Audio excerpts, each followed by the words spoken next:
Voici un exercice où on vous demande de calculer la masse de gaz carbonique produite par la combustion d'une masse de 57 kg d'octane, C8H18. On vous donne l'équation de réaction. On voit dans celle-ci que 2 molécules d'octane réagissent avec 25 molécules de dioxygène pour former 16 molécules de gaz carbonique et 18 molécules d'eau. Pour pouvoir faire notre raisonnement, on va devoir tenir compte de la quantité de dioxyde de carbone produite en fonction de la quantité de C8H18. Ce qui va donc nous intéresser dans cette équation, c'est le rapport entre les molécules de gaz carbonique et celles d'octane. Nous n'avons pas ici une quantité, nous avons ici une masse. Pour pouvoir convertir une masse en quantité, nous avons besoin d'aller chercher la masse molaire dans le tableau périodique. Comme nous avons ici affaire à des composés, nous devons additionner les masses molaires des atomes qui les constituent. Nous voyons que nous avons maintenant les masses molaires et que pour l'octane, nous avons la masse molaire ainsi qu'une masse exprimée en kilos alors que la masse molaire est exprimée en grammes par mole. On va tout mettre dans la même unité qui va nous permettre d'utiliser soit la formule de la masse molaire, soit une règle de 3 pour obtenir le nombre de moles contenu dans ces 57 000 grammes.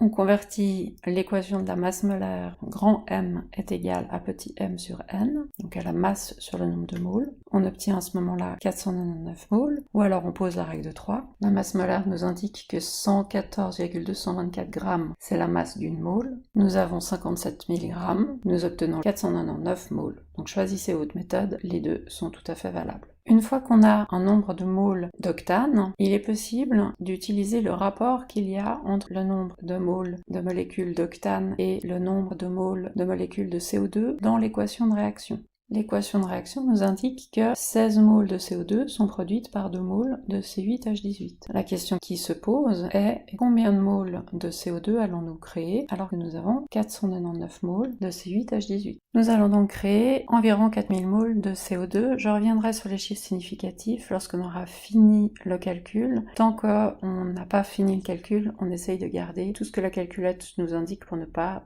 introduire une erreur supplémentaire. Ici, tous les chiffres indiqués ne sont pas significatifs.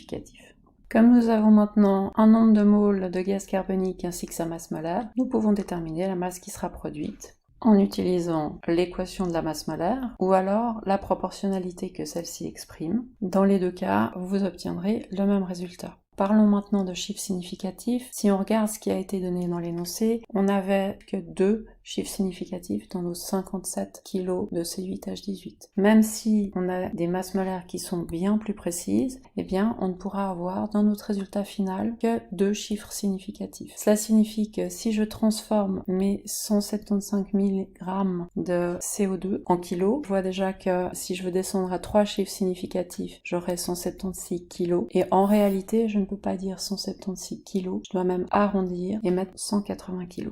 Vous avez donc mis en évidence que la combustion de 57 kg d'octane mène à la formation d'environ 180 kg de dioxyde de carbone.